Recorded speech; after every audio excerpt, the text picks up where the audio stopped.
Merci. Vous pouvez vous asseoir, s'il vous plaît. Que Dieu vous bénisse abondamment.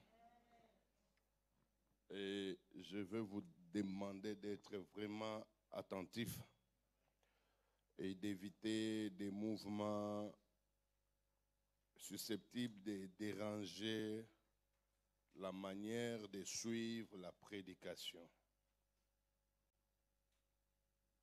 Dieu a permis que tu sois là pour que dans son amour, il puisse te communiquer peut-être quelque chose que tu ne connais pas, mais ce quelque chose-là est capable de détruire sérieusement ta vie.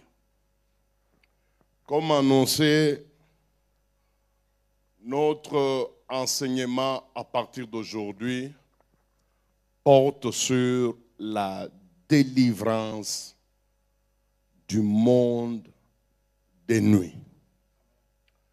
Je reconnais d'avance que c'est un enseignement qui a quand même une matière abondante, puisque quand je l'avais livré pour la première fois chez nous au Katanga, je me souviens qu'elle m'avait pris 2 semaines, jour pour jour, à part les jours de samedi. Mais je vais m'arranger pour essayer de vous enseigner de telle manière que, même si je ne termine pas la matière, que vous ayez ce qu'il faut concernant cette affaire du monde des nuits. Alors, on peut nous lire le texte qui va nous permettre d'aborder cet enseignement. Je demande à tout celui qui a sa Bible et qui est capable de nous lire, qu'il nous lise dans Romains chapitre 13, versets 11 à 13. Si vous êtes prêts, vous pouvez lire, c'est très important. Romains chapitre 13. On commence à partir du 11e et on peut s'arrêter au 13e. Je lis au nom de Jésus. Cela importe d'autant plus que vous savez en quel temps nous sommes. C'est l'heure de vous réveiller enfin du sommeil. Car maintenant le salut est plus près de nous que lorsque nous avons cru. La nuit est avancée. La nuit est très avancée. Certaines traductions le disent ainsi. Le jour approche. Et le jour approche. Dépouillons-nous donc des œuvres des ténèbres et revêtons les armes de la lumière. Marchons honnêtement, comme en plein jour, loin des excès et des livrogneries, de la luxure et de l'impudicité, de querelles et de jalousie. Amen. Amen. Asseyez-vous. J'aurais voulu que chacun de vous ait un bloc-notes, puisque ça peut vous aider sérieusement. Et si vous n'en avez pas, même quelques feuilles peuvent faire votre affaire. Voilà l'un des textes parfois très difficile à comprendre. C'est l'apôtre Paul qui écrit. Je ne veux pas commencer au verset 11, j'attaque directement la partie qui nous concerne. Nous sommes au verset 12. Paul dit, la nuit est trop avancée. Mais cependant, le jour approche. Dépouillons-nous donc des œuvres des ténèbres et revêtons-nous les armes de la lumière. Je laisse d'abord le verset 13 à côté, puisque nous allons y revenir. Paul nous parle d'une certaine nuit qui est trop avancée. Mais il reconnaît en même temps que quand bien même elle est trop avancée, cependant le jour approche. Déjà là, nous pouvons nous poser une question. La nuit, c'est quoi? Puisqu'on dit qu'elle est trop avancée. Alors il importe que nous puissions savoir d'abord la nuit dont on parle ici, c'est quoi? Vous devez savoir que dans la Bible, la nuit a plusieurs significations. Le mot nuit. En tout cas, dans toute la Bible, on ne donne pas à la nuit une seule signification. Dans la Bible, du moins selon mon expérience à moi, expérience de la lecture de la Bible, depuis que j'ai commencé à lire la Bible, moi-même, j'ai découvert à peu près 6 grandes significations du mot nuit. Mais dans mon intervention, on ne verra pas toutes les 6. Pourquoi? Puisque ça va nous prendre beaucoup de temps. Mais j'ai réservé pour vous, pour le début de cet enseignement, à peu près 3 grandes significations de ce qu'on appelle la nuit.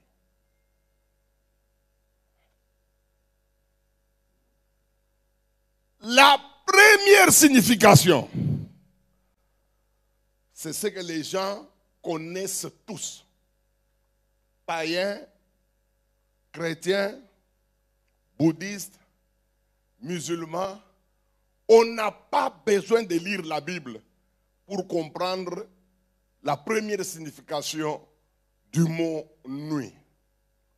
Même les petits enfants de 2 ans, bien qu'ils ne peuvent pas trouver assez de vocabulaire pour exprimer, mais ils connaissent d'avance la nuit, c'est quoi. Et cette signification, nous la trouvons dans Genèse, chapitre 19, verset 33, qu'on nous lise. Genèse 19, verset 33. Rapidement, si je donne un texte, s'il vous plaît, aidez-moi à lire rapidement. Genèse 19, verset 33. Ok. Cette nuit-là. Voilà. Ça, c'est la première signification de la nuit dans la Bible. Ici, la nuit a quelle signification? Ici, la nuit signifie une période du jour. Le jour a 24 heures. Pour qu'on parle d'un jour, il faut 24 heures. Alors, dans ces 24 heures-là, il y a une période caractérisée par la disparition du soleil et sanctionnée par l'apparition d'une grande obscurité. Ça s'appelle la nuit. Par exemple, là, pendant que je suis en train d'enseigner, nous sommes dans cette période-là que la Bible appelle la nuit. Puisque si nous regardons sur Istanbul, le soleil a disparu. Depuis déjà à 17 heures, le soleil a disparu. Et il y a eu apparition des étoiles, mais surtout la grande caractéristique, c'est que le ténèbre règne. Ça, c'est ça la première signification. Donc, une période du jour caractérisée par la disparition du soleil et sanctionnée par l'apparition des grandes obscurités. Ça, c'est ce que tout le monde connaît. Ça ne demande même pas d'aller à l'école. Tout le monde connaît cette signification de la nuit ici. Tous les humains sur la terre. Quand quelqu'un dit on se verra la nuit, tout le monde comprend c'est à quelle heure on va se voir. Quand on dit non, on a ramassé un corps la nuit, tout le monde connaît à quelle période on a ramassé ce corps-là sans vie.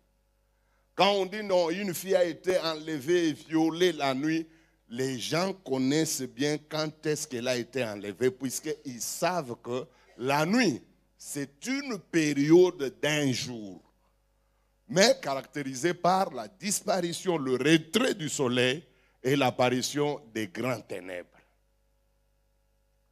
Quelqu'un me dira, pasteur, dans ton enseignement là, il s'agit de cette nuit-là. Oui, j'ai dit aussi, ça nous concerne dans cet enseignement. Ça nous concerne aussi. Mais nous continuons. Deuxième signification du mot nuit. Alors là, ça commence à changer. Ce n'est pas tout le monde qui connaît ça. Parce que ce sont des significations bibliques. C'est rare qu'un musulman comprenne ça. C'est rare qu'un chrétien qui ne lit pas aussi comprenne ce que je vais vous dire. Il y a des chrétiens qui ne connaissent pas la nuit comme ce que je vais vous dire tantôt là. Il y a des chrétiens qui ne connaissent que la première signification. Mais la deuxième que je vais vous donner, beaucoup de gens ne connaissent pas ça. Quelle est la deuxième signification du mot nuit? Qu'on nous lise. 1 Thessaloniciens, chapitre 5, versets 7 à 11. Qu'on nous lise. 1 Thessaloniciens. Je lis au nom de Jésus. Voilà. Car ceux qui dorment la nuit, oui. Et ceux qui s'enivrent. Et ceux qui s'enivrent quand? S'enivrent la nuit. Ah, là, on commence maintenant à nous ouvrir l'intelligence. La nuit en question, là, hein, c'est quoi? On dit que c'est la période où les gens s'enivrent. Est-ce que ça s'arrête là, continue? Verset 8. Mais nous qui sommes du jour. Mais nous les chrétiens, la Bible nous appelle, nous sommes du jour. Ah, déjà, la Bible nous met en opposition avec un monde. Il dit, nous les chrétiens, nous sommes du jour. Mais ceux-là qui s'enivrent la nuit. On va nous montrer la nuit, c'est quoi? Continuez. Soyons sobres. Soyons sobres, nous qui sommes du jour. Ayant revêtu la cuirasse de la foi et de la charité. Voilà. Ici, la nuit a quelle signification? L'univers de ceux qui vivent dans le péché. C'est ça la deuxième signification du mot nuit dans la Bible.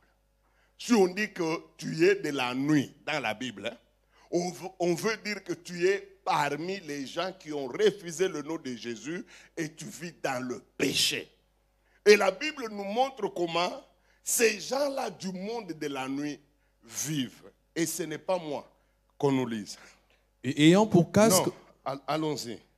Allons-y dans Romains, chapitre 13. 13, hein? Vous commencez à lire à partir de 12. 12. Je lis au nom de Jésus. Hein?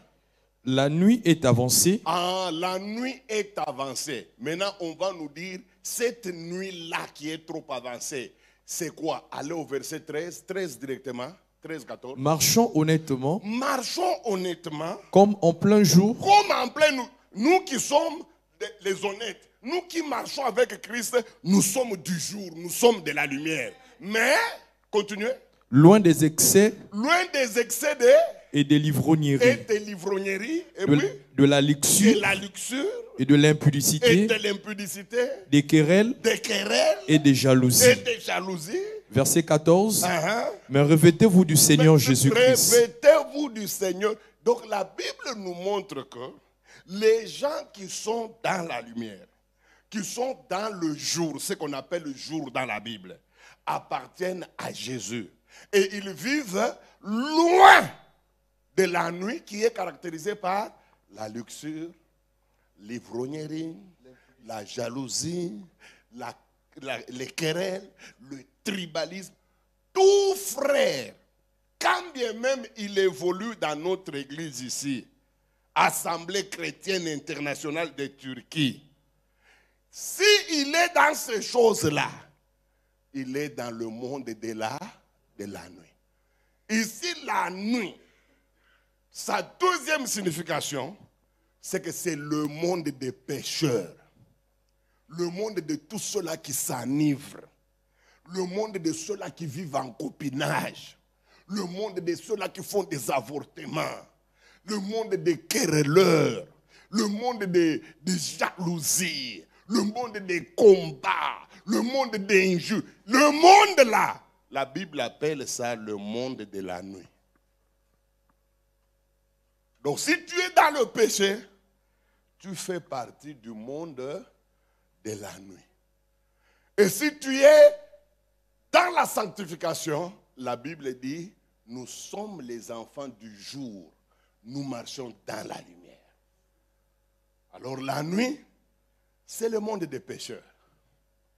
Si tu es pécheur, tu fais partie du monde de la nuit. Ce n'est pas moi, c'est Dieu.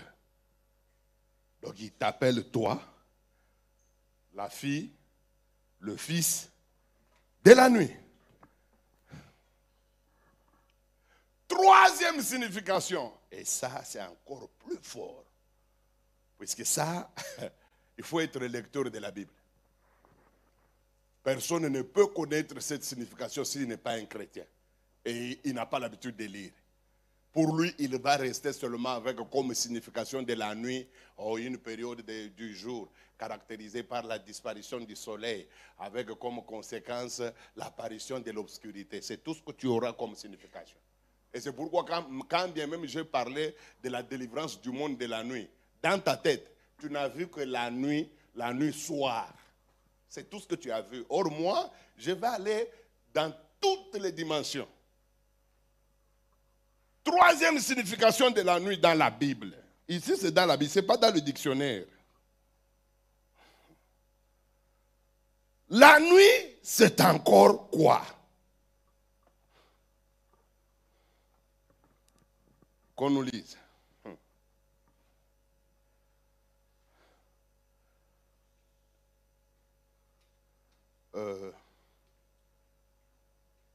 Qu'on nous lise.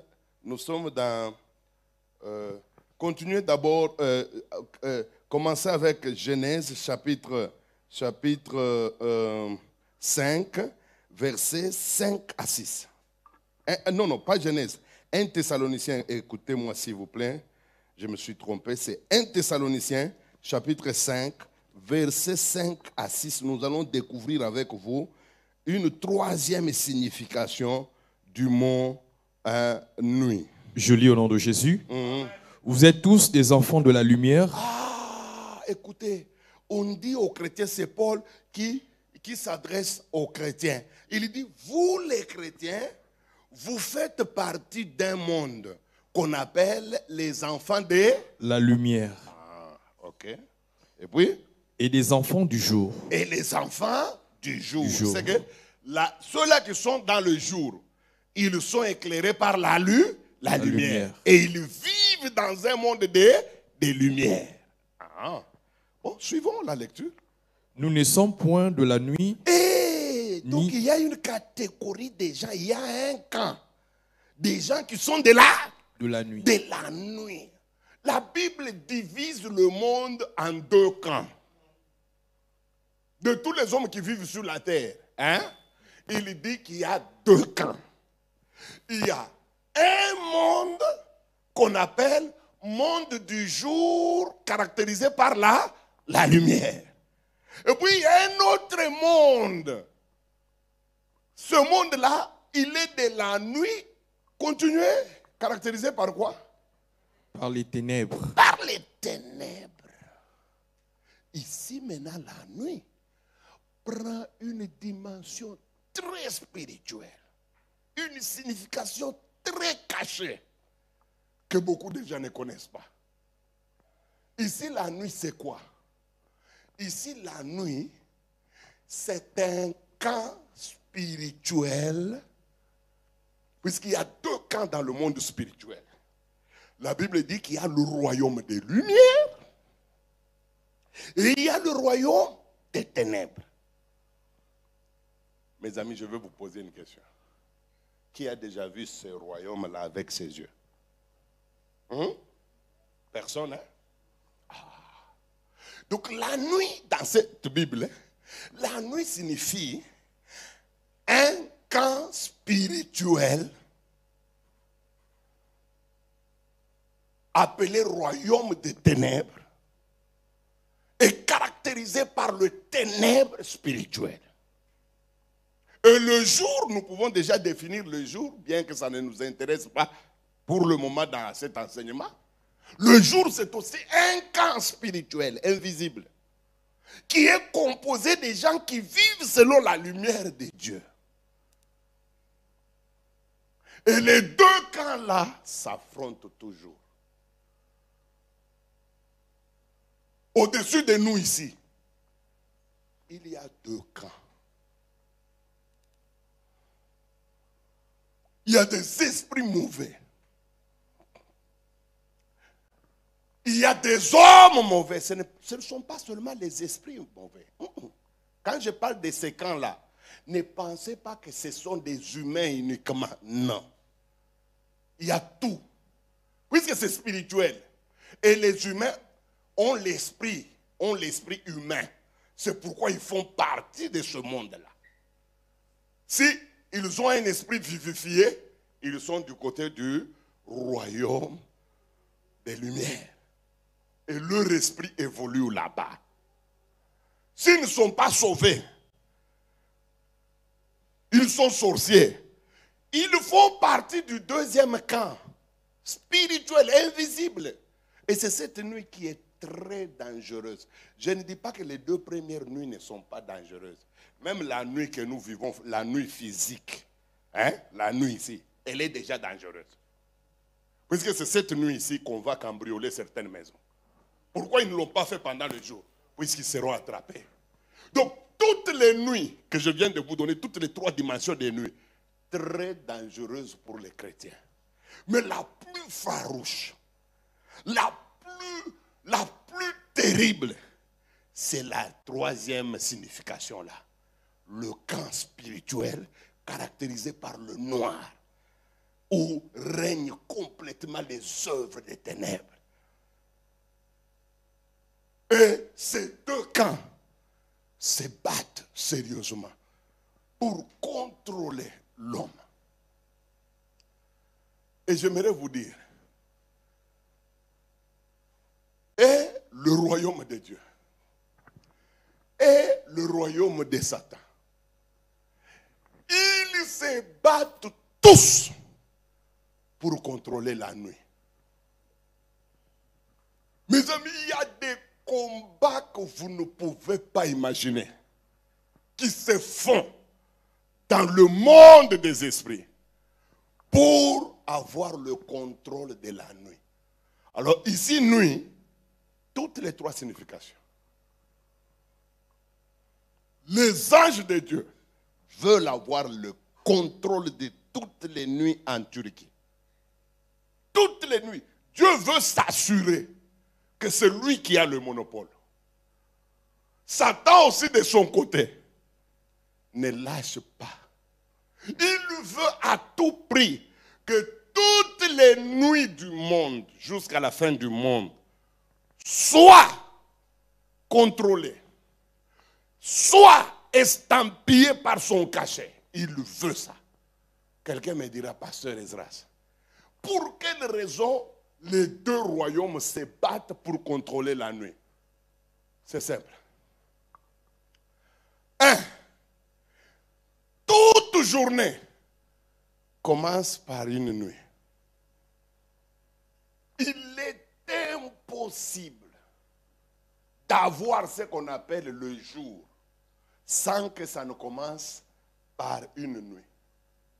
Aujourd'hui, nous sommes le 40e. Le 15. Le 15. Le 15 a commencé quand? À minuit. À minuit. Nous sommes la nuit. C'est pourquoi ils veulent contrôler la nuit. Pourquoi? Parce que c'est la nuit qui détermine la journée.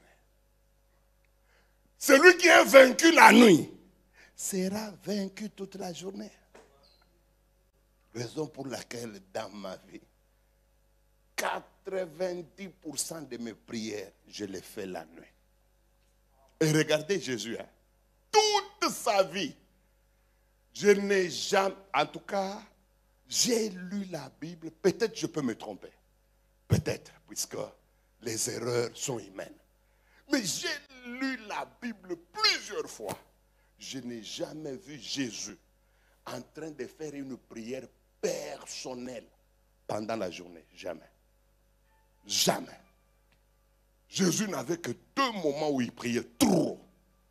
S'il vous plaît, honorez Dieu en évitant ce que vous êtes en train de faire là. Jésus priait la nuit. Et s'il ne prie pas la nuit, c'est le petit matin. Ce qu'on appelle aurore. Pour ne pas déranger. Hein? Ce qu'on appelle en Swahili Bora, les gens de Tanzanie, Mapambazuko. Quand il fait très noir là, c'est-à-dire entre 3 heures du matin ou 4 heures du matin jusqu'à 7 heures, Jésus-Christ était toujours debout. Et là, j'ai toujours un grand enseignement, la vie des prières de Jésus. Pourquoi Jésus-Christ priait la nuit? Puisqu'il voulait avoir le contrôle de la journée. Tout celui qui ne prie pas la nuit, il sera récupéré pendant la journée. Deuxième raison. Pourquoi est Satan et Dieu, tous ils veulent contrôler la nuit?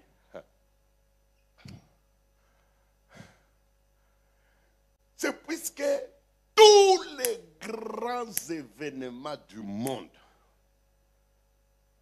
à 99%, les grands événements se sont déclenchés la nuit. Les enfants d'Israël sont sortis de l'Égypte la nuit. Jésus-Christ, il est né la nuit. Il a été arrêté la nuit. Il a été condamné la nuit. Tout s'est passé la nuit. Le matin, personne n'a touché à Jésus physiquement comme ça, puisqu'ils avaient peur du peuple. Ils ont fait toutes ces choses-là la nuit. Lui cracher. Tout s'est fait la nuit.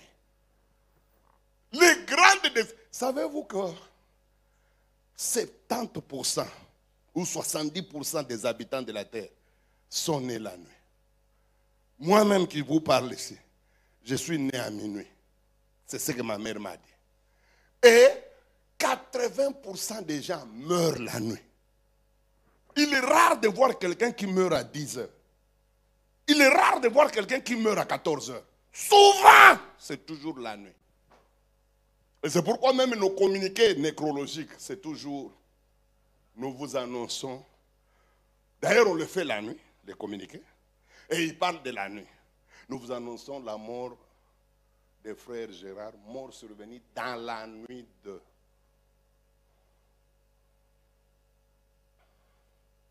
La nuit est un véritable problème.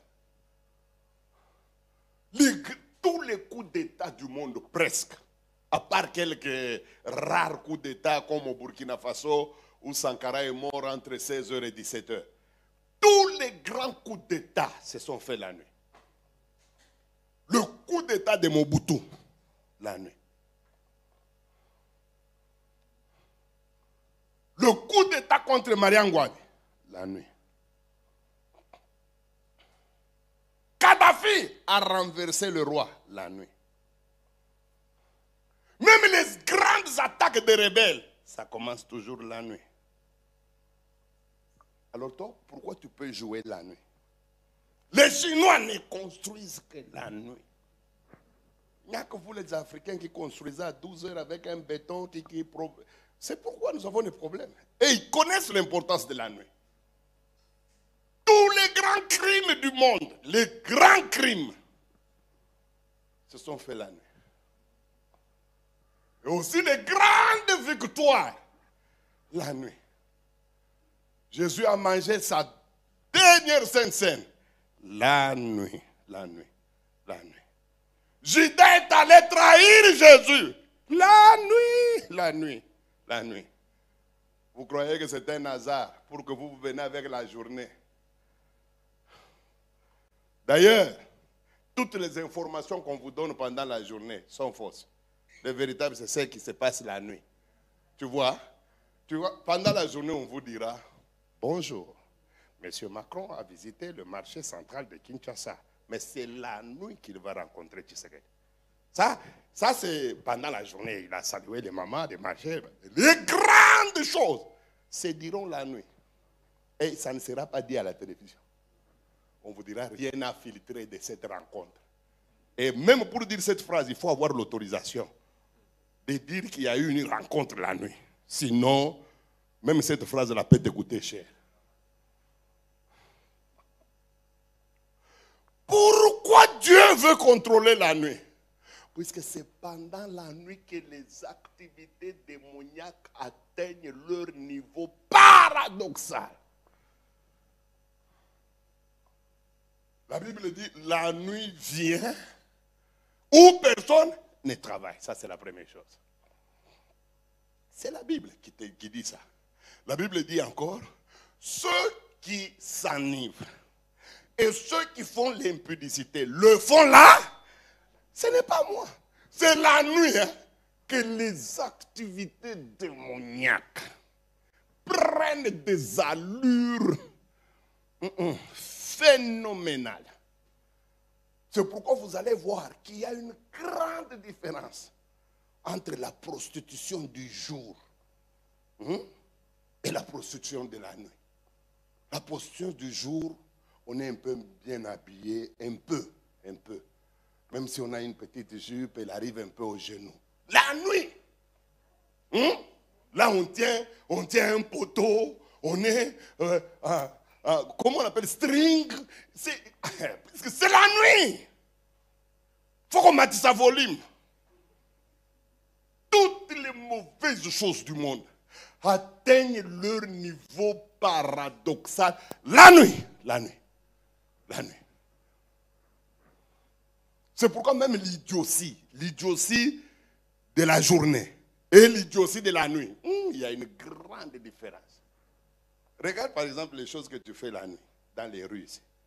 Qui peut penser que tu as l'habitude de les faire? Parce que c'est la nuit, quand la nuit vient, elle te couvre. La nuit, les gens s'embrassent, les gens peuvent enlever même les habits. Nous étions sur une avenue dans une voiture. Nous étions en train de nous promener à Lubumbashi. Nous étions dans l'avenue qu'on appelle de la Révolution. C'est l'équivalent de la rue Princesse à Abidjan. Parce que chaque ville, chaque pays a un point chaud, reconnu comme étant le haut lieu de l'activité sexuelle. Nous venons comme ça, c'était vers 22 heures. Alors une jolie femme, elle vient, elle enlève les habits, elle nous montre. On dit, est-ce qu'elle peut faire ça pendant la journée? Non. C'est la nuit qu'on voit un papa responsable, que tout le monde respecte. Les gens l'appellent Papa Traoré, Papa Antangana, Papa Kabea. Très respecté. Mais la nuit, il est en train de ramper dans la chambre de la bonne. Minuit là, il est en train de ramper. Et quand madame allume, je cherche une allumette. La nuit, c'est la nuit qu'il lui fait ça. Pendant la journée, il ne peut pas faire ça.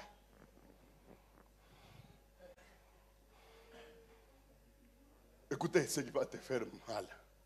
C'est la nuit qu'on prend toutes les grandes décisions du monde. Regardez même quand tous les présidents du monde veulent s'adresser à leur population. Il y a toujours un communiqué de la bande filante qui va commencer vers le matin. Le président va s'adresser ce soir à minuit. Alors, pourquoi minuit? Pourquoi il ne peut pas parler à 14 heures pour qu'on l'écoute? D'ailleurs, c'est en ce moment-là que tous nos sens sont élevés pour que nous l'écoutions. Depuis l'Amérique, le message des vœux jusqu'à Ouganda se font toujours à minuit. Quand ils savent que le président est très fatigué, il ne peut pas parler en direct, on enregistre d'abord. Mais c'est déjà enregistré. Lancez ça, non? Non, on attend minuit. Vous croyez qu'ils sont des imbéciles? Ils connaissent l'importance de la nuit.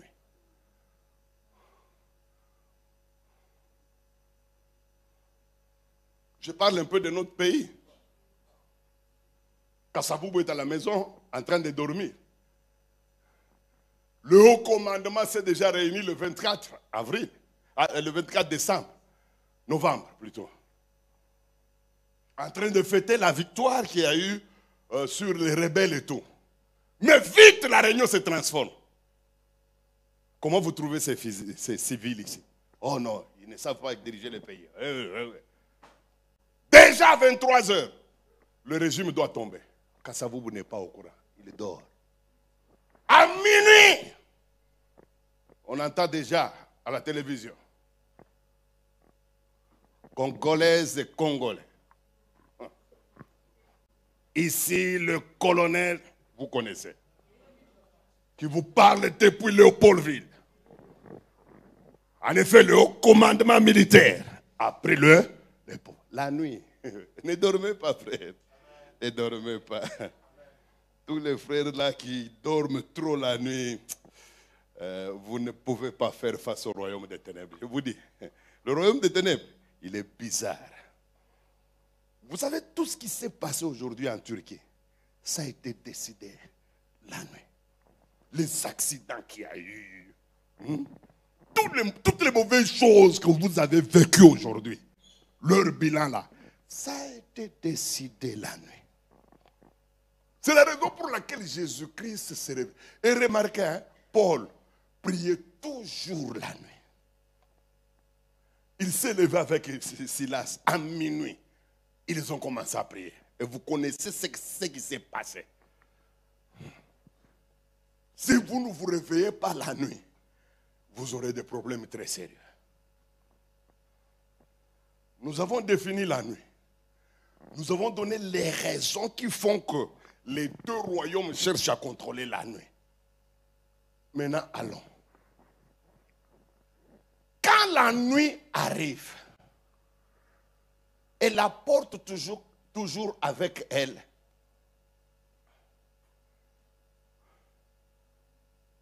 ces 3 choses ou 4 que je vais vous annoncer. Quand la nuit vient,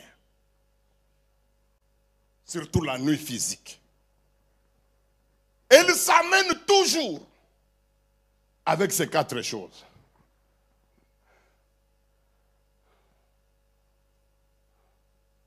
Qu'on nous lise. Jean, chapitre 9, verset 4. Je lis au nom de Jésus. Il faut que je fasse, tandis qu'il est jour, les œuvres de celui qui m'a envoyé.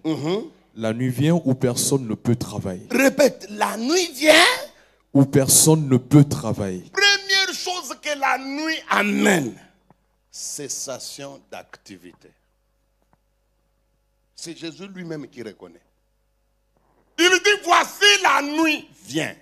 Et quand elle va arriver, personne ne va travailler. Donc la nuit apporte comme première conséquence cessation d'activité. Je sais que ici, c'est d'abord la nuit physique. La nuit comme période du jour caractérisée par le retrait du soleil et l'apparition de l'obscurité. Mais c'est aussi vrai pour une autre nuit là, le camp des ténèbres. Quand elle s'abat sur ton commerce, les activités vont cesser. quand elle s'abat sur ton mariage, toutes les activités liées au mariage vont s'arrêter. Même les devoirs conjugaux ici, les intimités vont s'arrêter. Pourquoi? Puisque la nuit est tombée sur votre mariage. Faites attention. Quand la nuit tombe sur un ministère, il y aura cessation de tous les services que vous connaissez. L'homme ne sera plus capable de dégager l'onction comme il dégageait il y a 10 ans. L'homme ne sera plus capable de guérir les malades. Pourquoi? Gagné par la nuit. Deuxième chose que la nuit apporte, suivez très bien. Un roi, chapitre... Job 14, verset 13. Job 14, verset 13. Je lis au nom de Jésus. Si l'homme, une fois mort, pouvait revivre, j'aurais de l'espoir tout le temps de mes souffrances. Job 14, hein? Oui. Verset 13, hein? Non, verset 13 plutôt. Oh, si tu voulais me cacher dans le séjour des morts, m'y tenir à couvert jusqu'à ce que ta colère fût passée, et me fixer un terme auquel tu te souviendras de moi. Verset 14. Si l'homme une fois mort pouvait revivre, j'aurais de l'espoir pour le temps de mes souffrances, jusqu'à ce que mon état vînt à changer. Verset 15. Tu appellerais alors, et je te répondrai. Tu languirais après l'ouvrage de tes mains. Non, je me suis trompé. Prenez un roi, chapitre 3, versets 5 à 10. 5 à 10. 5 à 10.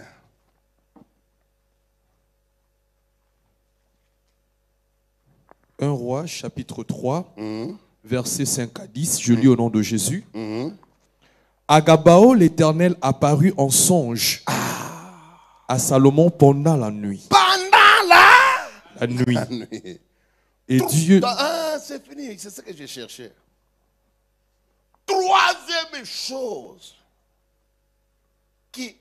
deuxième chose qui apparaît avec la nuit, qui accompagne la nuit, c'est le sommeil.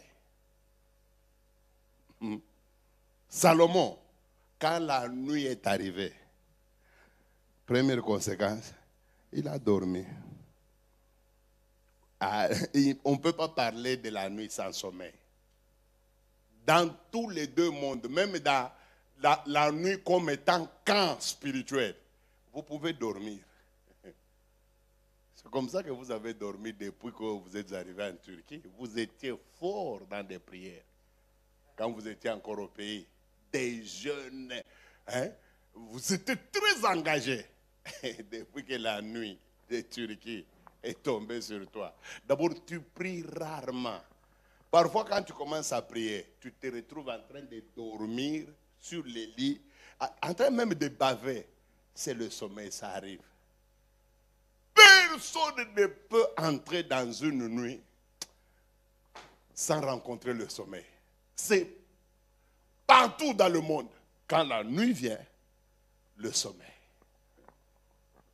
Maintenant, avec le sommeil, va apparaître encore une troisième chose qui accompagne la nuit.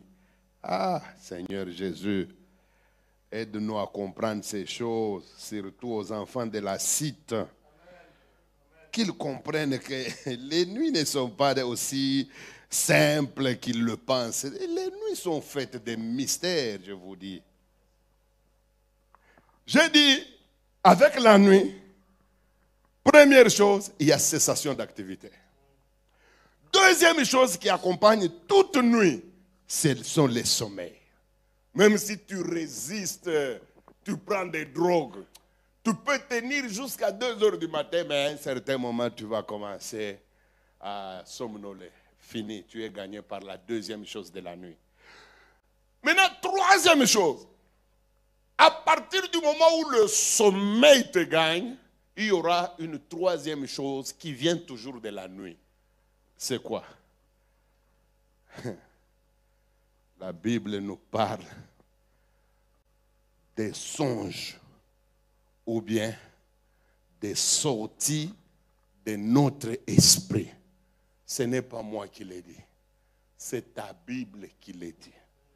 La Bible dit que quand tu commences à dormir, il y a probabilité que les songes naissent, que les songes commencent. Mais le songe, c'est quoi en soi? Le songe, c'est la sortie de notre esprit dans notre corps pour entrer dans le monde des esprits. Et c'est à partir du moment que votre esprit commence à explorer le monde des esprits que vous allez commencer à faire le songe. Le corps qui est dans le lit, il est en train de vivre ce que votre esprit est en train de lui communiquer à travers un écran qu'on appelle songe. Qu'on nous lise. Moi, j'aime toujours qu'on lise la Bible. 1 Roi, chapitre 3, versets 5 à 10. Je lis au nom de Jésus. À Gabaon, l'Éternel apparut en songe à Salomon pendant la nuit, et Dieu lui dit. L'Éternel a fait quoi? A fait quoi plutôt? Apparu en songe. En songe. À qui? À Salomon. À Salomon qui était en train de faire quoi? De dormir pendant la nuit. Pendant la nuit. Mes amis, n'est-ce pas la Bible dit, la nuit vient où personne ne travaille. Il y a cessation d'activité. Ah oui, ça c'est vrai. Mais il y a une autre dimension. Elle est plus élevée. C'est la dimension spirituelle. On voit le roi Salomon, tu peux t'asseoir. Le roi Salomon dans un lit. Ça c'est grave. Totalement endormi. S'il vous était donné, à son époque, s'il vous était donné d'aller le voir, vous allez trouver son corps dans le lit. Mais ce qui m'étonne, tout en étant dans le lit, Salomon a fait beaucoup de choses alors que son corps ne bougeait pas. Ça va vous aider, ça va vous étonner. Il était totalement, son corps totalement inerte. À le regarder, c'est presque la mort, puisqu'il ne bougeait pas. Mais là, tout en dormant, il a fait des choses qu'il n'a jamais faites dans la vie éveillée. Et on va voir les choses qu'il a faites. Son esprit est sorti. Et son esprit est entré dans le monde des esprits. Vous devez savoir qu'il y a deux mondes sur cette terre. Il y a le monde des vivants, des humains. C'est le monde physique. Turquie, France, Espagne, Cameroun. C'est physique, nous nous voyons. Nous nous rencontrons. Mais il y a un deuxième monde qui, lui, est totalement invisible. On ne le voit pas avec les yeux. Et ce monde est composé uniquement d'esprits ou des esprits. Il y en a des bons, il y en a des mauvais. Les bons, on les appelle les anges, les 24 vieillards, le Saint-Esprit. Ce sont les esprits qui font partie du monde. Mais il y a aussi des mauvais. Les mauvais, on les appelle démons. Pas des démons seulement. Il y a aussi des esprits de revenants, les esprits des morts. Ils sont dans ce monde-là. C'est comme ça que tu peux dormir et tu croises un esprit des morts. Saül est allé voir un grand féticheur de la Bible. Pourquoi? Pour qu'il rencontre l'esprit de Samuel. Samuel est déjà mort. Dans ce monde-là, il y a des fantômes, ils sont là. Il y a des esprits démoniaques, ils sont là. Il y a le diable, ils sont là. Maintenant, quand nous dormons, nous commençons à faire le songe. La Bible dit que notre esprit sort. Il sort, il va où? Il va dans son monde là, le monde de ses équivalents. Les équivalents, ce sont les esprits qui sont là-bas. Et il va faire des rencontres. Pour Salomon, quand son esprit est sorti, il a rencontré un grand esprit que la Bible appelle l'Éternel Dieu des armées. Son esprit à lui a rencontré cet esprit-là. Il y a eu conversation. Salomon a fait beaucoup de choses, hein, tout en dormant. Ne crois pas qu'avec la nuit, toutes les activités s'arrêtent. Oui, toutes les activités s'arrêtent quand il s'agit de ton corps. Ton corps, c'est vrai, sera inerte. Ton corps, c'est vrai, ne bougera pas. Mais tu peux faire des choses que même ton corps ne peut pas faire avec ton esprit. Salomon a prié. Une prière qu'il n'a jamais faite en étant éveillé. Et je ne connais pas un seul jour où Dieu a écouté la prière de Salomon comme celle qu'il avait faite dans le rêve. Ce qui m'étonne, une prière faite dans le rêve, mais elle a des effets dans la vie courante de tous les jours. Et puis pas des effets éphémères, mais ce sont des effets qui ont pris tout un avenir de Salomon. Grâce à une prière faite dans le sommeil. Ne jouez pas. J'irai loin avec toi. Savez-vous qu'il a contracté une alliance dans le rêve avec Dieu? Et Dieu lui a dit, j'établis cette alliance-là entre nous. Dans le rêve, hein, comment une alliance contractée dans le rêve, sans une signature physique comme ça, commence à produire des effets dans la vie de Salomon jusqu'à sa mort? Ne jouez pas avec le monde de la nuit. Vous pouvez vous marier la nuit. Et un mariage accepté et par Dieu et par les démons. Toi, tu peux appeler ça rêve. Les esprits s'en moquent. Hein? Pour toi, c'est un rêve. Mais pour Dieu, tu as été marié. Pour Satan, tu as été marié. Et ce mariage-là, si tu ne le brises pas, tu ne seras jamais marié sur la terre. Ne jouez pas. Si Salomon a prié dans le rêve, et on l'a exaucé dans le rêve, et les effets sont sortis au grand jour dans la vie éveillée, qui es-tu toi pour manger quelque chose la nuit et rester intact dans la vie de tous les jours? Et qu'est-ce que tu as mangé? C'est une main noire qui t'amène une viande. À la fois elle est comme nauséabonde, à la fois elle est comme normale. Même toi-même dans le rêve là, tu te dis, mais je ne peux pas manger ça, mais on te fait manger. Dans le monde de la nuit, tu y as pris quelque chose. On s'en fout de ce que tu vas dire pendant la journée. Ça ne les concerne pas. C'est pourquoi cet enseignement est très important. Je vous dis. Je vais vous donner des exemples. Parce que moi-même ici, j'ai été victime du monde de la nuit. Pasteur que j'étais. Il y a des choses pas très très commodes qui se passaient dans mes rêves. Et j'ai fait ça, je vous dis. J'ai parlé en langue. Ce monde-là n'a jamais eu pitié de moi à cause du parler en langue. Bien que le parler en langue soit aussi un grand moyen pour déclencher des choses. Mais au niveau où j'en étais, même le parler en langue n'arrivait pas à résoudre mes problèmes.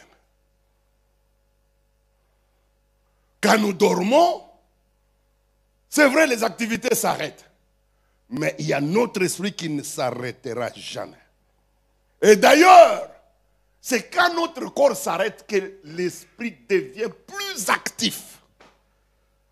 On dirait que l'esprit a toujours été bloqué par la noyade des activités du corps physique, tellement que nous sommes noyés dans les tchabou-tchabou, notre esprit ne travaille pas. Mais c'est quand nous allons dormir que l'esprit entre en activité. Et les victoires dans ce monde-là dépendent largement de la qualité d'esprit que tu as. Ce n'est pas pour rien que la Bible dit glorifiez Jésus dans votre esprit et dans votre corps. Puisque si tu as un esprit flou, un esprit faible, il ne t'aidera pas dans ce monde-là. Tu mangeras des choses qui ne sont pas mangeables. Tu coucheras avec des gens que tu ne connais pas. C'est pourquoi tu te verras Combien de gens sont ici à Turquie? 17 ans en Turquie. Mais chaque fois qu'il dort, il se voit toujours au Tchad. Vers la bande à Ouzou là-bas. Il y en a d'autres ici, quand ils dorment, ils se voient toujours dans des forêts, dans le profond Congo. Vous pensez que c'est un jeu? La Bible dit ceci. C'est Dieu qui parle à l'église de Thyatire. Je sais où tu es. Là est le trône de Satan. Il y a des gens, nous sommes assis avec eux ici. Mais Dieu sait là où ils sont réellement. Tu viens en Turquie, mais comment expliquer que chaque nuit quand tu dors, tu te vois toujours à Mbujimaï au Congo. Tu te vois toujours au Cameroun, chez le roi de Bangante. Pourquoi? Pourquoi? Parce que vous avez l'habitude de dire, vous, les scientifiques, que les rêves et les songes, c'est le reflet de notre psyché. Bon, si c'est vrai, cette définition est vraie. C'est normal que quand quelqu'un est en Turquie, qu'il commence à rêver de la Turquie, des choses qu'il voit en Turquie, puisque c'est ce qu'il voit tous les jours. Mais comment chez toi, 17 ans en Turquie, quelqu'un m'a dit, je l'ai rencontré aux États-Unis, il me dit, pasteur, ça fait plus de 20 ans que je suis dans ce pays. Je n'ai jamais rêvé l'Amérique, jamais. Je vais dans des fêtes et puis à un certain moment, j'étais président de la communauté congolaise de ma ville. C'est vous dire comme je maîtrise l'anglais, tout. C'est moi qui aide les nouveaux venus là à se retrouver en Amérique. Mais pasteur, quand je dors moi, ça va vous étonner. Je me vois toujours au village. Ce qui est grave, je me vois nu. Parfois, derrière la case de ma mère. Et chaque fois que je veux me débarrasser, je dis dans le rêve là que je voudrais quitter cet état de choses. C'est ma mère qui me rappelle à l'ordre. Pasteur, est-ce que tu peux m'aider? Je dis, tu as un problème avec le monde de la nuit.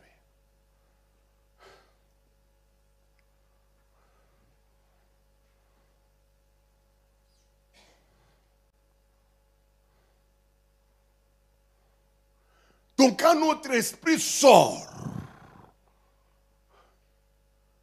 nous commençons à vivre un phénomène que nous appelons songe. Ça, c'est la quatrième chose. Première, nous avons dit, voilà. Deuxième chose, le sommeil. Troisième chose, j'ai commencé par dire la sortie de l'esprit, du corps, qui est, j'appelle ça la quatrième chose, puisque c'est une conséquence de la sortie. Vous comprenez? Qui est le songe. Voilà, écrivez les 4 choses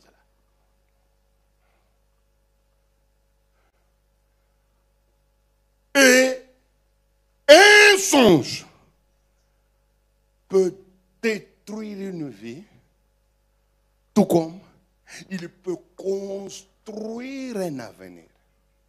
Un seul songe. On n'a pas besoin de 4, de 5, de 6. Un un seul songe peut te nuire à jamais.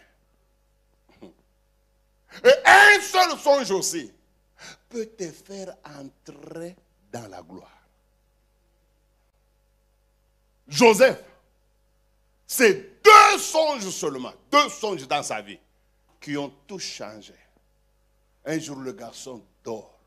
Avant cela, on n'avait jamais dit quelque chose d'extraordinaire sur Joseph, à part le fait qu'il avait une tunique multicolore. Un point, un trait. Est-ce qu'avec une tunique multicolore, est-ce qu'on peut gagner la vie? Il y a combien de sapeurs qui ont plus que cette tunique? Mais qui sont rien en Europe, en Turquie. S'il y a des sapeurs qui ont plus que ce que Joseph avait. Ils ont des Kasai Yamamoto. Ils ont comment? Toutes ces grandes griffes impressionnantes. Tout ce qu'il a comme collection, ce sont des photos. Et même si un jour il faut qu'il rentre au pays, c'est avec une cravate qu'il va rentrer. Et il dit quand même, c'est Yves Saint Laurent. Hein. C'est Yves Saint Laurent, la cravate ici. Si vous la vendez, vous pouvez. Qui a besoin d'acheter une cravate dans la crise qu'il y a au Congo là?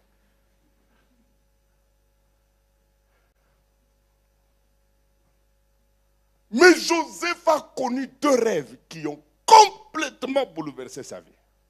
Ça a commencé avec un rêve. Il voit dans le rêve.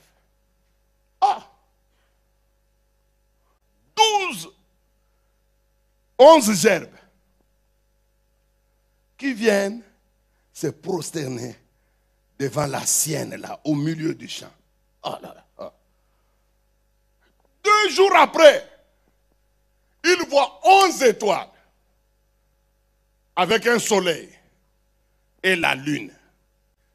Toutes les 11 étoiles viennent curieusement se prosterner devant le petit Joseph. C'était le début d'une vie en or. 2 rêves seulement. Ne jouez pas avec le monde de la nuit. Les 2 rêves-là l'ont conduit dans une gloire incommensurable. Un étranger comme lui est devenu premier ministre d'un grand empire de l'époque. L'empire égyptien. Les pharaons respectaient ce garçon-là. Il était adulé partout. Le commandant en chef. Ça s'est passé comment? Avec 2 rêves. Mais de même que les rêves sont capables de changer votre vie, il y a aussi des rêves qui sont capables de vous détruire sérieusement. Je vais vous montrer seulement ce que vous négligez là, ce que vous appelez rêve. J'ai rêvé seulement, j'ai rêvé seulement. J'ai vu que nous étions en train de traverser une rivière. Je suis passé, puis Laurent, mon mari, m'a suivi avec les 2 enfants. Mais le troisième, quand il veut traverser, il tombe dans l'eau. Ça, c'est le premier jour. Après 6 jours, un autre rêve. Tu es dans la maison, toujours avec ton mari Laurent, avec tes 3 enfants. Un incendie se déclenche. Laurent prend les 2 et toi aussi tu réussis à sauter. Toujours le 3e là. Il reste dans la maison, il est brûlé. Fais attention, fais attention. Dieu est en train de te montrer que dans ta famille là, la personne qui aura beaucoup de combats dans la vie, c'est cet enfant-là. Et si tu ne pries pas pour elle, pour lui, ce que tu vois là va arriver. Je vais vous montrer des exemples d'un rêve qui a tout changé dans la vie des gens. Genèse 40. Genèse 40. 1 à 2. 1 à... Bon, tu peux écrire même 1 à 3. Je ne crois pas que tu vas terminer à lire, je peux t'arrêter. Puisque moi j'ai l'intention de faire comprendre à l'Église ce que c'est ou c'est que les rêves ou les songes, soyez habitués à tous ces deux vocabulaires. Il y en a qui distinguent les rêves et les songes. Bon, ça c'est scientifique. Hein? Moi, je ne suis pas dans la science. Moi, je vous parle de ce que vous connaissez, que j'appelle ça rêve, que j'appelle ça songe. Mais vous savez de quoi je parle. Je lis au nom de Jésus. Après ces choses, il arriva que les chansons et le panetier du roi d'Égypte. Il arriva que les chansons et le panetier du roi d'Égypte ont fait quoi? Offensèrent leur maître. Ils ont fait une bêtise grave. Et pour vous dire que c'était une bêtise grave, hein, écoutez ce qui est écrit dans le livre, dans la Bible que j'utilise à la maison. La Bible dit, et on les mit dans la prison de Pharaon. Ce n'est pas la prison du droit commun.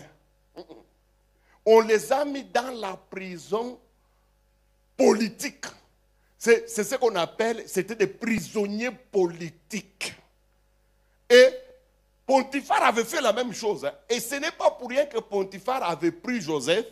Il est allé le mettre dans la cellule politique, puisqu'il savait que là-bas, on ne sort pas vivant. C'était ça son calcul.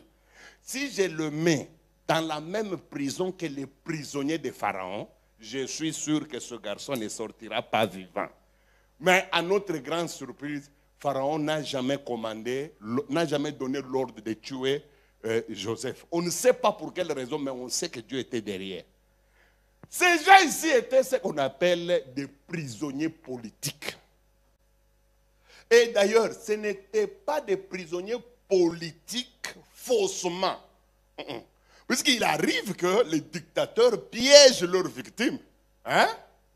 La victime n'a pas fait ce qu'on lui reproche. C'est le régime qui crée et qui t'écoule. Mais ici, la Bible dit qu'ils ont offensé. Donc on les a arrêtés avec des solides preuves. Je crois, hein, ce n'est pas écrit, que peut-être ils avaient fomenté un coup d'État. Si pas ça, mais c'était une faute lourde, une faute insupportable. C'est pourquoi en entendant, on les a mis dans le cachot du Pharaon. Là-bas, ce n'est pas pour les jeux. On n'en sortait pas vivant, papa. Vous entrez là-bas, vous savez que votre destinée, c'est la mort. Mais écoutez ce qui va se passer. Verset 5. Verset 5. Pendant une même nuit. Pendant une même nuit. Les chansons et le panetier du roi d'Égypte. Ils ont fait quoi? Qui étaient enfermés dans la prison. Eurent tous les deux un songe. Ils eurent tous les deux un songe. Chacun le sien. Chacun le sien. C'est ça le problème. Ce n'était pas dans le même camp. Vous pouvez entrer dans le monde des esprits là. Mais si votre esprit va du côté du camp de la mort, hein, vous en aurez pour votre compte. Continuez. Pouvant recevoir une explication distincte. Et puis, Joseph étant venu le matin vers eux, il les trouva comment? Le regarda et voici, ils étaient tristes. Alors il questionna les officiers de Pharaon qui étaient avec lui dans la prison de son maître. Pourquoi êtes-vous triste? Je n'aime pas que tu donnes le songe de les chansons. Ça va nous prendre le temps. Va directement chez le panetier. Le panetier. Pendant qu'il commence à donner son rêve, va déjà directement là-bas. Et il lui répondit, il y a eu un songe, il y a une personne pour l'expliquer. Joseph leur dit, n'est-ce pas Dieu? Non. Frère, tu ne sais pas voir là où le panetier commence à donner son songe. Tu as la page, non? Alors, va directement lire. C'est les chansons qui a commencé le premier. Puis le panetier a donné. Alors, va directement chez le panetier. 16, verset 16. Le chef de panetier, voyant que Joseph avait donné une explication favorable. Continue. Le chef de panetier, voyant que Joseph avait donné une explication favorable, il dit, voici, il y avait aussi dans mon songe. Dans mon songe, j'ai vu quoi? 3 corbeilles de pain blanc sur ma tête. Sur ma tête. Qu'est-ce qui va se passer? 17. Dans la corbeille la plus élevée, il y avait pour Pharaon des mets de toute espèce. Et puis? cuits au four et les oiseaux les mangeaient. Les mangèrent. Allez directement à l'interprétation de Joseph. Joseph va lui dire quoi? Joseph répondit Il lui dit, et dit, en voici ah, l'explication. voici l'explication. Les 3 corbeilles Les 3 corbeilles que tu as vues là, sont 3 jours. 3 jours seulement qui te restent. Et puis, encore 3 jours, encore 3 jours, et Pharaon enlèvera ta tête de dessus toi. Tout a commencé avec un rêve. Tu peux t'asseoir.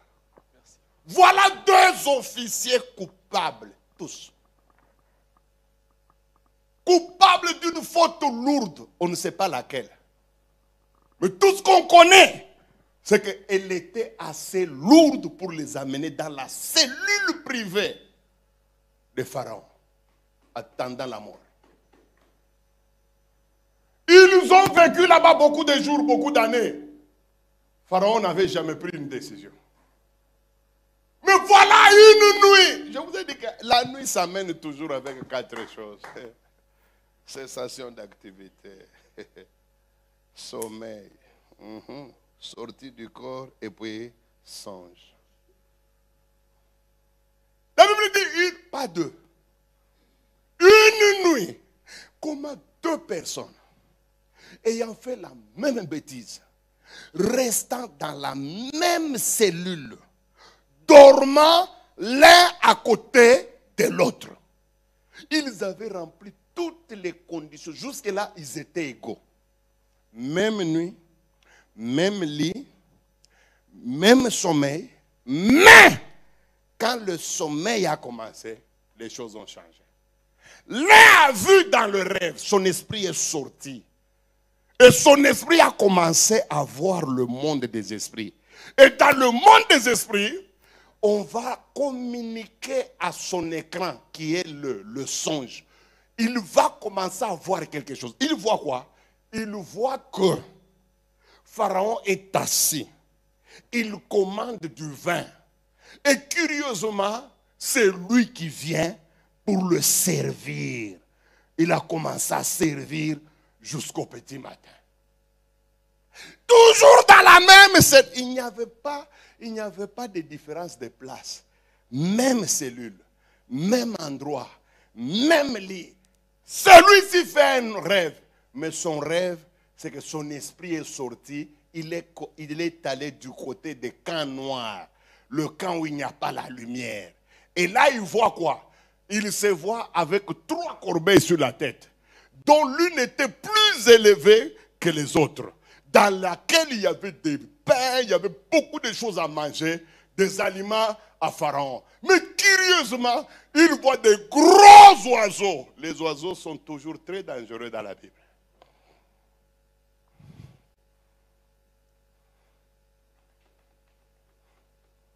Et les oiseaux là sont venus, ils ont commencé à manger. Ils ont mangé dans toutes les 3 corbeilles. Le matin, comme ils étaient flous, leur esprit n'était pas sensible. C'était des païens, des gens qui ne connaissaient rien. Mais quand même, leur esprit est sorti. Ils étaient tristes. C'est alors que Joseph va entrer dans leur cellule. Apparemment, ils n'étaient pas dans la même chambre. Et il leur pose la question, pourquoi vous êtes tristes? L'autre raconte, on lui dit, dans 3 jours, tu seras réhabilité. Tu vas regagner ton poste. Pharaon aura confiance en toi et ta vie sera un rayonnement terrible. L'autre a été encouragé aussi, entendant ce qu'on a dit à l'autre. Il a donné son rêve. On lui a dit, toi malheureusement, ce rêve-là te condamne à la mort. Dans 3 jours, on va couper ta tête. Il y a des rêves qui nous ont tués. Je vous dis, il y a des gens qui sont morts. Tout simplement puisqu'ils n'avaient pas fait attention aux rêves qu'ils avaient. Il y a des choses qui ont commencé dans ta vie avec un rêve. Ce monsieur est mort. Sa mort a été déclenchée par un songe. Faites attention, mes amis. Combien de gens sont devenus malades après un rêve? La nuit, tu vas au lit, normalement, une belle fille. Et la nuit, dans le rêve, tu vois un cancre là qui te marche sur la jambe. Dans le rêve, hein, tu essaies d'étouffer le cancre là, il te mord dans le rêve. Et il part. Tu te réveilles, tu regardes sur la jambe, il y a une boule. Tu essaies de gratter ça, ça s'ouvre. Nous sommes à 6 heures. À 8 heures, ça commence à grossir. À 12 heures, la jambe devient comme ça. À 16 heures, tu ne marches plus. Le temps qu'on t'amène à l'hôpital, l'une des jambes s'écroise. Une nuit, hein, tu commences à marcher comme ça. Les gens ne croient pas. Ne jouez pas. Je suis chez moi. Je crois. Dieu, pardonne-moi, j'oublie l'année. Mais ça doit être 2000 ou quelque chose comme ça. Je vois qu'on m'appelle par un des chrétiens qui évoluent dans ma communauté. Mais lui, il est dans la paroisse d'une ville chez nous qu'on appelle Fongurume. Il me dit, papa, il y a un problème sérieux. Je dis, quel est ce problème? Non, aide-nous. Mes amis, qu'est-ce qu'il y avait? Sa femme était grosse.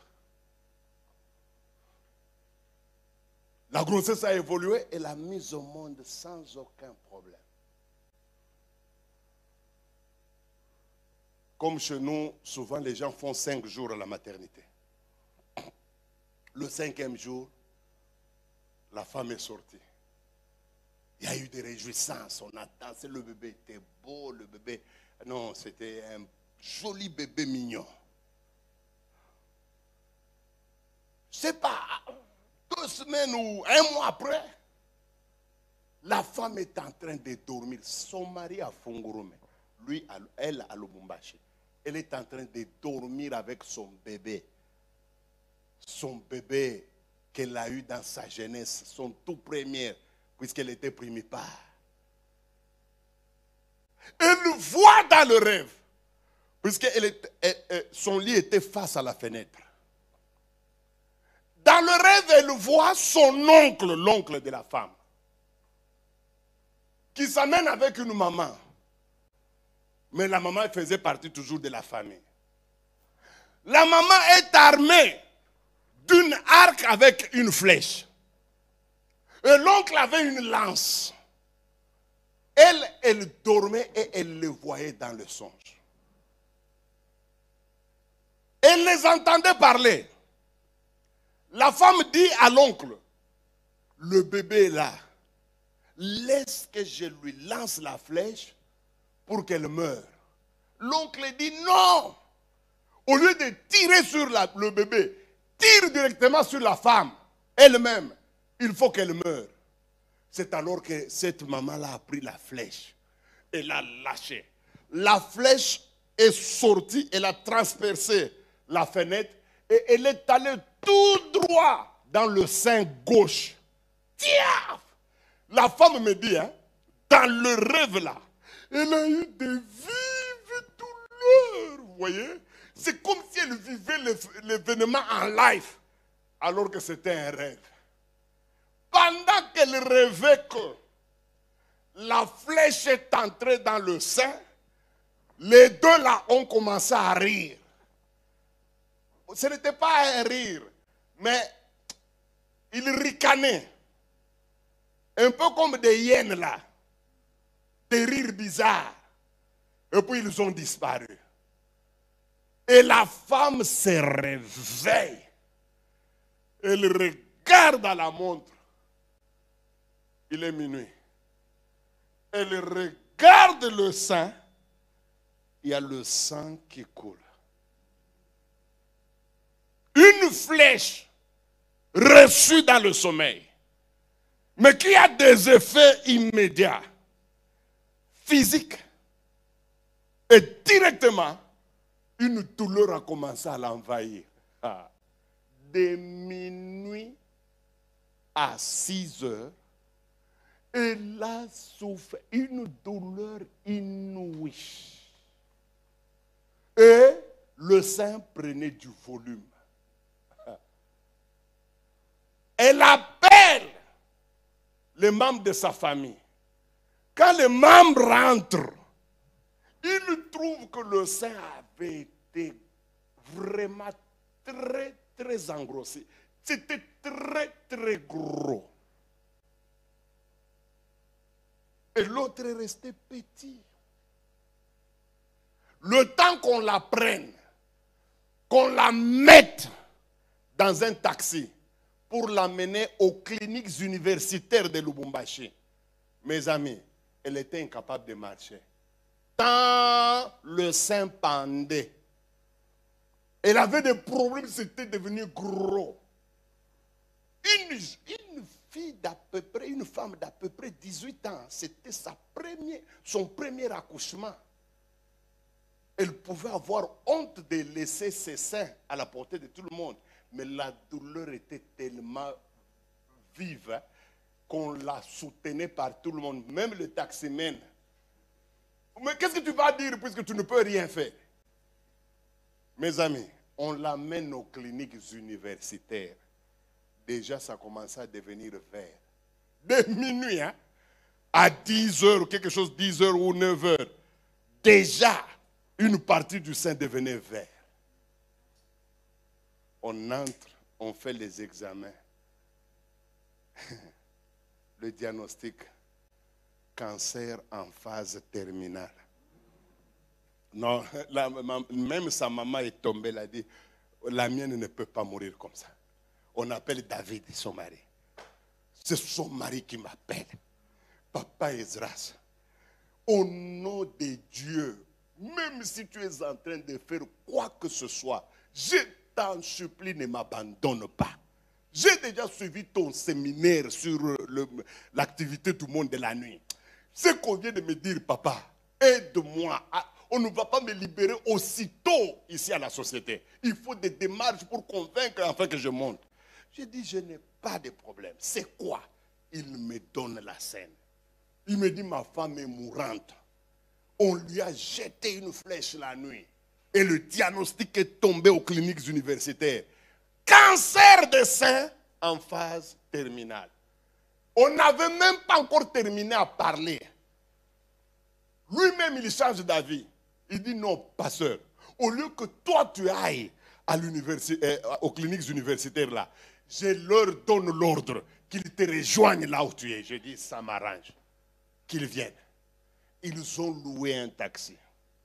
De Lubumbashi jusqu'à Kipushi. Oh, mes amis, j'étais là dans l'église puisque je dirigeais l'intercession. Quand on m'annonce que la femme de David est dehors, moi je croyais qu'elle va marcher. Je l'attendais. Mes amis, pour la sortir seulement du taxi, un problème sérieux. Un gros sein comme ça. D'abord, elle est devenue comme un monstre. Vous voyez, du côté droit, vous avez un petit sein juvénile. Et de l'autre côté, c'est un sein bizarre, gros, verdâtre. Le sein était tout vert. Oh, on l'a sorti avec difficulté. Je demande à la femme, mon ami, qu'est-ce qui va mal? Elle me dit en Swahili, pasteur, on me tue, on est en train de me tuer. Tout ça a commencé dans le rêve, papa. Tout ça a commencé dans... Je lui dis, qu'est-ce que tu as rêvé? Elle me donne l'histoire, elle me dit ce qui s'est passé, la flèche reçue par les deux personnes. Je dis, ça va, ça va. Je demande à tout le monde, tous ceux-là qui l'accompagnaient de sortir, sortez. Sa maman qui disait, non, je suis là, c'est moi sa maman. Je dis, ici, il n'y a pas de maman, sors. Laisse-moi avec les intercesseurs. Puisque j'ai soupçonné que dans les gens, parmi les gens qui l'aidaient là, qu'il soit quelqu'un qui était là la nuit. Alors je dis, allez, dehors, vous tous, comme Jésus-Christ l'avait fait quand il est allé ressusciter la fille de Jairus. Tout le monde, dehors, dehors. Puisqu'il y a certaines personnes, il ne faut pas qu'ils soient là. Leur incrédulité va empêcher le miracle. Voilà. Je les ai sortis, nous sommes restés avec les intercesseurs. Nous avons commencé à commander. Toi, flèche de la nuit, je te maudis. Puissance de ceci, allez, venin de la nuit, sors, libère cette femme. Mes amis, c'est ma première fois de voir un sein qui bouge de lui-même. Tout le corps ne bouge pas. J'ai vu seulement le sein, le gros là qui était infecté là. Il a commencé à bouger. Et puis, un liquide bizarre a commencé à sortir. Voilà, j'étais sûr que la délivrance, à un certain moment, il a poussé un cri, elle est tombée. On a chassé les démons. Chassé. J'ai entendu une voix qui m'a dit, arrête, c'est fini, elle est guérie. Mais à regarder comme ça, le Saint était toujours. Mais le Saint-Esprit dit, c'est fini, elle est guérie. J'ai dit à sa maman, Dieu m'a dit que c'est fini. Elle me dit en Swahili, Baba, Joyo, qui comprend ville? Elle me dit, papa, est-ce que c'est tout ça, puisque le sein est toujours gros? Je lui dis, non, vas-y. Dieu m'a déjà dit que c'est fini. Ils sont partis. Mes amis, elle dort. Le matin, elle se réveille. Et je l'appelle au téléphone. Je dis, comment ça va? Dis, papa, non, ils ont dit que donc, en quelque sorte, papa, j'ai repris mon organisme. Le corps a repris sa forme. Le sein est redevenu normal. Imaginez-vous, si j'étais un pasteur non éclairé sur les activités du monde de la nuit, ce jour-là, cette femme allait mourir. Si son mari n'avait pas eu le réflexe de me communiquer cette affaire, puisqu'il avait suivi l'un de mes enseignements, il a dit, je me souviens, il y a un pasteur qui avait parlé de ces choses. Ma femme ne doit pas mourir gratuitement comme ça. Mes amis, un rêve peut vous détruire toute votre vie. Un rêve peut vous arracher le mariage. Dans notre église, il y avait une diaconesse. Vous savez, moi, je suis passé dans beaucoup d'églises, et dans beaucoup de villes. Cette soeur avait un mari diacre. Correct, on l'appelait même séminariste. Puisqu'il n'avait jamais connu de femme. La première femme qu'il a connue, c'est notre soeur. La soeur aussi, le premier homme, c'était le diacre. Mes amis, beaucoup d'années dans le mariage, un mariage au beau fixe. Un mariage idéal. La soeur a commencé à faire un rêve. Elle voyait la nuit une forme d'oiseau noir, comme un corbeau, qui venait faire caca sur elle. Et les fientes, quand elle tombait, elle couvrait toute sa tête. Mais elle se réveille le matin, pour elle, c'est un rêve. Quelques mois encore, le même oiseau revient. Il fait ses besoins sur la sœur. La sœur me dit, cette fois-ci, quand les fientes là de l'oiseau tombaient sur moi, ils ont commencé à couler même au visage. À ma grande surprise, j'étais en train même de laper ça, de lécher ça avec ma langue. Oh, et la troisième fois, l'oiseau est venu la nuit. Il a fait encore des besoins sur la femme. Cette fois-là, les fientes, les cacas, là, les excréments ont envahi toute la tête, même jusque sur les habits. Et la femme, qu'est-ce qu'elle m'a dit? Mon mari m'aimait beaucoup. Il aimait trop le lit. Trop, surtout moi. Si je me déshabille devant lui, il est déjà parti. Mais ça m'a étonné. Je suis entré dans la chambre, je me suis déshabillé. Mon mari ne m'a jamais demandé les rapports. Et à ma grande surprise, depuis que nous sommes mariés, mon mari a fait 1 mois sans me toucher. Et le jour où je tente de le toucher, il me repousse. Ah, ça ne s'est jamais fait. Papa, mon mari, il était accro à mon corps. C'était monsieur chaque jour. Et j'aimais, ça me plaisait, et il n'y a aucun péché dans ça. Comme certaines sœurs qui sont parfois possédées, quand son mari lui demande les rapports, il dit, toi tu es possédé. C'est toi qui es possédé. Et puis tu n'as pas encore appris, tu apprendras. Je ne te maudis pas, mais continue à être aussi bête comme tu l'es là. Tu vas payer. Quelqu'un a besoin de... Les rapports sexuels, c'est comme la soif d'eau, de l'eau. C'est comme n'importe quel fin de foufou, de ceci, cela. Ça n'a rien à voir avec des possédés. Même si quelqu'un aime ça chaque jour, c'est que c'est son corps qui s'adapte à ça. Il n'y a rien de possédé. Un possédé couche avec tout le monde. C'est ce que vous oubliez.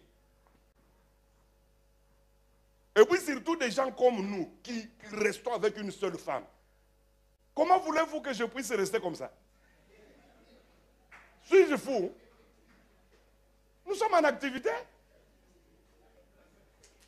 Bon, je ne suis pas dans un mariage, dans un enseignement de couple, hein, mais nos sœurs, parfois, ils font des bêtises. Et après un mois, le frère est allé chercher une femme. Il est venu avec elle dans la maison.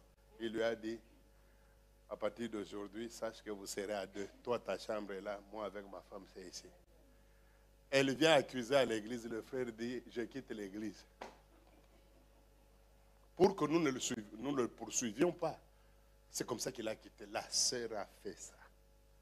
Pour récupérer ce mariage-là, elle a fait 20 ans. Attention à l'oiseau de la nuit. Attention. C'est pourquoi nous allons commencer d'abord à prier aujourd'hui. Frère, je ne joue pas. Ce n'est pas pour rien que le dimanche, j'ai insisté que tu amènes ta femme, tes enfants. Je connaissais la matière dans laquelle nous allons baigner avec toi. C'est 4 jours, hein, au cours vivre. Tu vas voir des choses qui ont résisté des années dans ta vie. Jésus va les bousculer comme ça.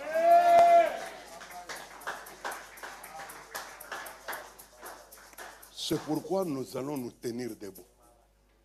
Si tu as déjà fait un rêve pareil, mon frère, ne joue pas.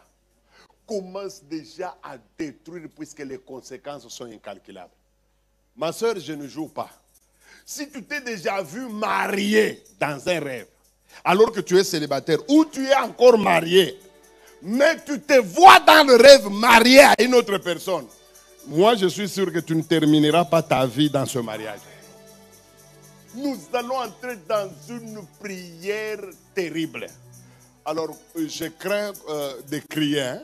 Je préfère d'abord, pasteur, que tu guides les premières prières là de répétition, et puis moi je vais continuer avec le peuple. Donnez-moi du thé, s'il vous plaît. Très chaud. Ah, bénis d'abord le Seigneur. Lève ta main droite, bénis le Seigneur. Dis, ô Dieu de mon salut, je te dis merci, Seigneur, parce que tu fais tomber ce soir. Pardon. Le pasteur est trop actif, mais vous ne l'êtes pas. C'est pas comme ça qu'on chasse les démons. Amen. La Bible dit Jésus-Christ chassait les démons à haute voix. À haute voix, il faut hausser le ton. Alors utilise tes mains maintenant, dis, ô Dieu de mon salut, je te dis merci. Parce que ce soir, tu fais tomber les écailles de mes yeux. Comment ça dit, merci au Seigneur, t'as pas les mains. Les écailles tombent. Les écailles ce soir. Par cet enseignement. Par cet enseignement. Priez. Merci Seigneur. Au nom de Jésus. Seigneur, les écailles ont tombé de nos yeux. Les écailles tombent. Les écailles tombent. Au nom de Jésus. Les écailles tombent, Seigneur. Oh, combien riche. Seigneur, merci parce que les écailles ont tombé de nos yeux à travers cet enseignement. Nous te disons merci. Nous te disons merci parce que ce soir, les écailles sont tombées. Les écailles sont tombées de nos yeux. Nous te disons merci. Merci Adonai. Merci Seigneur. Parce que les écailles ont tombé de nos yeux. Ce soir, nous te disons Tu m'as ouvert les yeux. Tu m'as ouvert les yeux. Pour connaître le monde de la nuit. Tu m'as ouvert les yeux. Mes yeux sont ouverts. Mes yeux sont ouverts.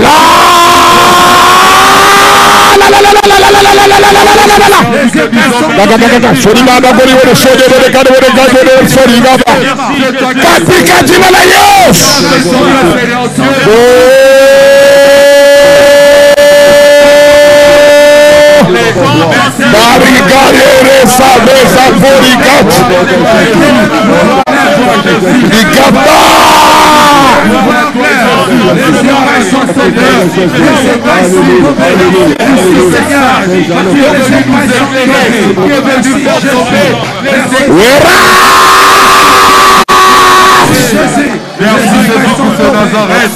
Yahweh, je te dis merci pour ce message merveilleux qui est venu faire tomber les écailles. Yahweh, nous te disons merci. Au nom de Jésus de Nazareth. Merci éternel Dieu. Merci Jésus-Christ pour ce message. Merci parce que tu nous as parlé ce soir. Yahweh, Seigneur, c'est toi qui nous as parlé. C'est toi qui nous as révélé ces choses cachées. C'est toi qui nous les as révélées. C'est toi qui nous as parlé ce soir. Nous te disons merci Jésus. Yahweh, merci pour les écailles qui sont tombées de nos yeux. Merci Seigneur Dieu.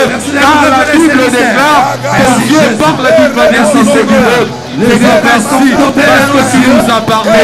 Les écailles sont tombées de nos yeux. Merci Jésus-Christ de Nazareth. Yahweh, nous te disons merci. Prions, prions, prions, prions, prions. Merci Yahweh, tu nous as parlé. Au nom de Jésus, ce que je ne connaissais pas, maintenant je connais. Ce que je ne comprenais pas, maintenant j'ai compris. Ce que je ne sais pas. Merci Jésus. Merci Yahweh. Merci mon roi. Tu m'as révélé. Tu m'as révélé ce qui se passe la nuit. Ce qui se passe la nuit. Tu m'as montré. Tu m'as révélé ce qui se passe la nuit. Oui Yahweh, merci. Merci Jésus. Merci Yahweh. Tu m'as révélé le monde de la nuit.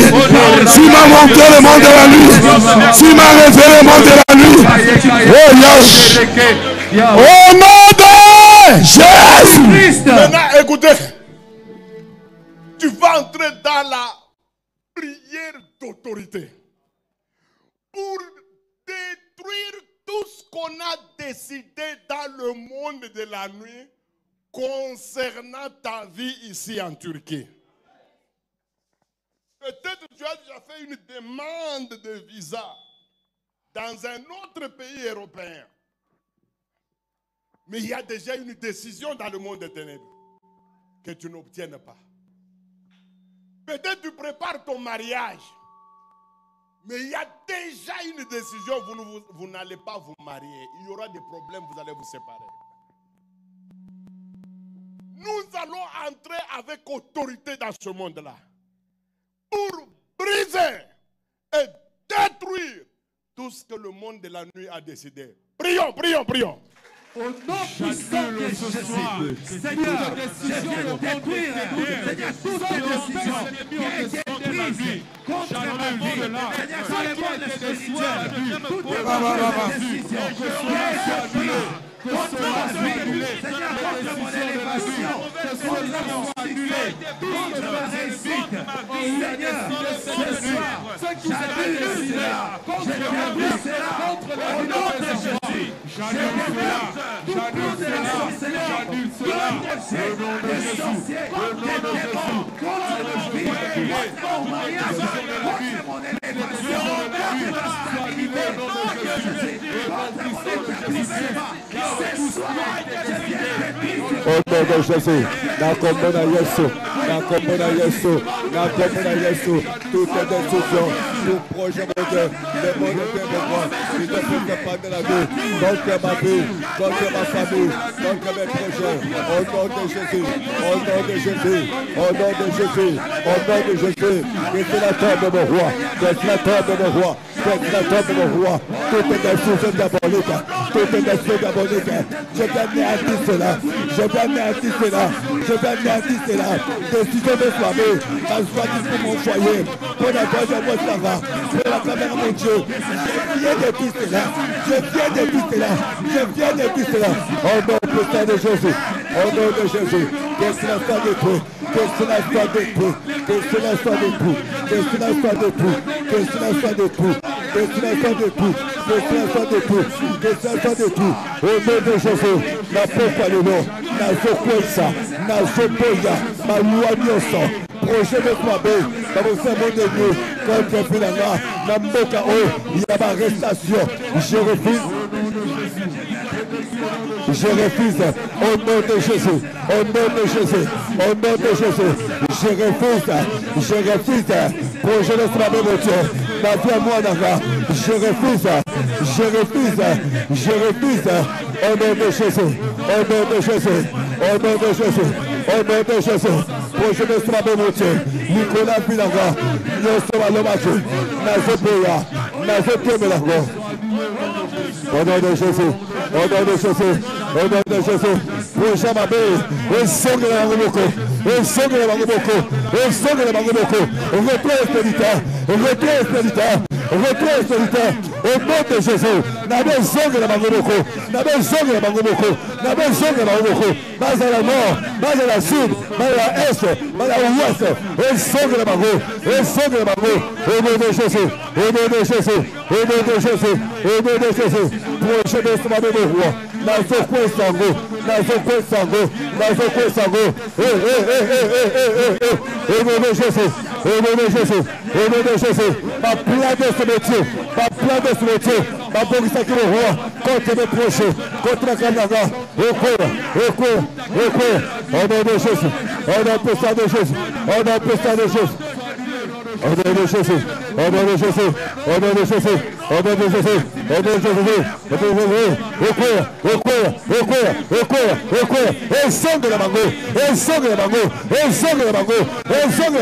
et sang de la bango, ma projet ma mère, ma contre ma vie, et sang de la bango.